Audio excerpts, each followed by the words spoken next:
అందరికీ నమస్కారం.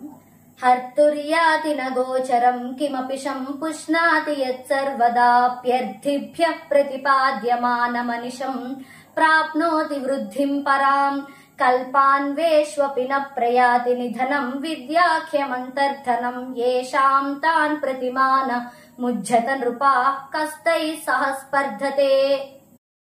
చదువు అదే విద్య అనే హృదయంలో ఉన్న ధనం ఎవరూ అపహరించలేరు. విద్యని ఎటువంటి దొంగైనా సరే దోచుకోలేడు. అలాగే విద్య మనకు మనస్సుకి సంతృప్తిని, సుఖాన్ని ఇస్తుంది. విద్య వల్ల గర్వం కాకుండా ఈ రోజు మనం ఇది నేర్చుకున్నాం, ఈ రోజు నేను ఈ విద్య నేర్చుకున్నాను, నేను ఈ విద్య అభ్యసించి ఎదుటి వాళ్ళకి చెప్పడానికి అర్హురాన్నయ్యాను లేదా అర్హుడినయ్యాను అనే మనస్సుఖాన్ని, సంతృప్తిని విద్య మనకి కలిగిస్తుంది. అలాగే విద్యను మనం ఎదుటి వారికి పంచడం ద్వారా ఆ విద్య మెరుగవుతుంది తప్ప ఎప్పటికీ తరగదు. మనం ఎంత విద్యని ఎదుటి వారికి పంచినా సరే అది ఎప్పటికీ తరగదు.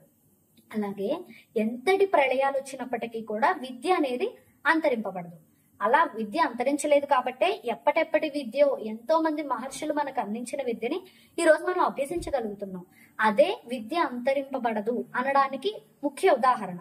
కాబట్టి ఓ రాజులారా, అట్టి విద్యను నేర్చుకున్న గొప్ప విద్వాంసులను, అలాగే గొప్ప పండితులను కూడా మనం ఎప్పటికీ కూడా వారిపై ఆగ్రహాన్ని చూపించకూడదు. అలాగే అట్టి విద్య నేర్చుకున్న పండితులకు మనం ఎప్పటికీ పోటీ కాజాలము అనేది ఈ శ్లోకం యొక్క భావం.